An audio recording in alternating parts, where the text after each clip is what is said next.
This is an examination of the hidden human condition. This is the Hidden Killers Podcast. The Hidden Killers Podcast. With Tony Bruschi. In the small town of Moselle, South Carolina, the name Murdaugh has been synonymous with power, wealth, prestige.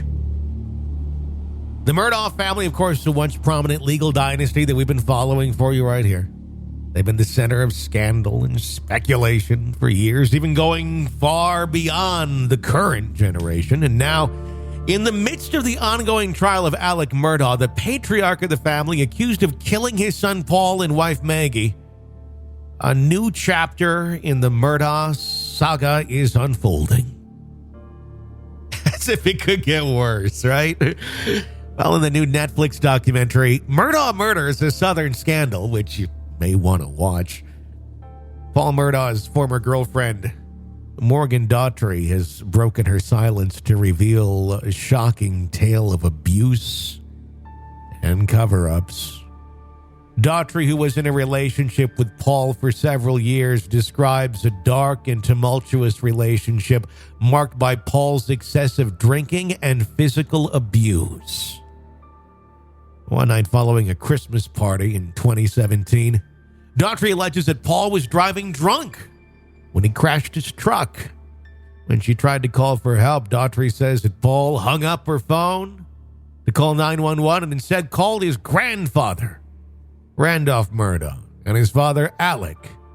According to Doughty, Randolph, Alec, and Maggie rushed to the scene to hide the beer cans and guns in the truck before the police arrived. That's one way to teach your children lessons, right? Just hide it.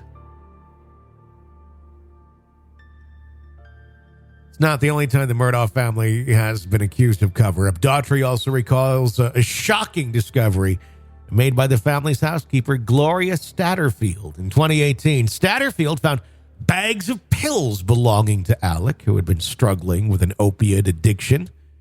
Statterfield shared this information with Paul, but tragically, she died at the Murdaugh hunting lodge later that same year. Coincidence?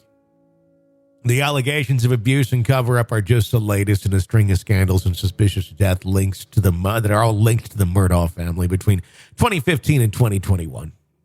The documentary also delves into the death of 19-year-old Mallory Beach, who was killed in that boat crash, allegedly driven by Paul when he was drunk. Notice the theme?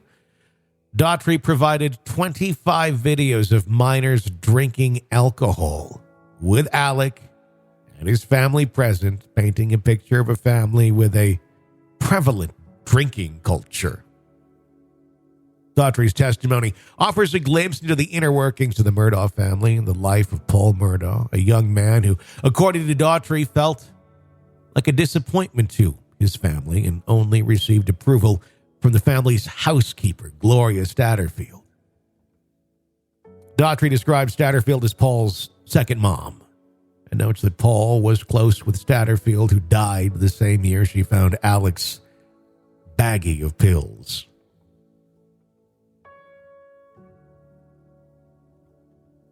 As the trial of Alex Murdaugh continues, the world watches and waits to see what other shocking revelations might come to light here. The new documentary series, Murdaugh Murders, a Southern Scandal on Netflix, offers a real gripping and haunting look at the once powerful family torn apart by violence, abuse, and scandal. Does it provide any light into possible motive? Guess it depends how you look at it. You've been enabling and watching your son physically abuse his girlfriend, hide him from getting a DUI when he crashes his truck, and then have to somehow defend his drunken actions of driving a boat and killing a young friend, Mallory Beach, and then stand there laughing as the police are trying to process the scene. One may have a little anger towards their son. Paul's no longer around to obviously argue any of this, but the evidence seems rather clear on the kind of shitty human being he was. Likely a shitty human being that didn't fall far from the shitty tree. This is an examination of the hidden human condition This is the Hidden Killers podcast. with Tony Bruschi. I don't want to speak ill of the dead, but you know what? If the dead are just shits, they're shits. There's no real way around that. 888-5-KILLER is our number, 888-554-5537. You can call it 24/7 and share your thoughts on that story. Be sure to press subscribe wherever you download podcasts so you don't miss any of our breaking updates and stories that we're covering for you right here. Tony Bruschi, thanks for listening.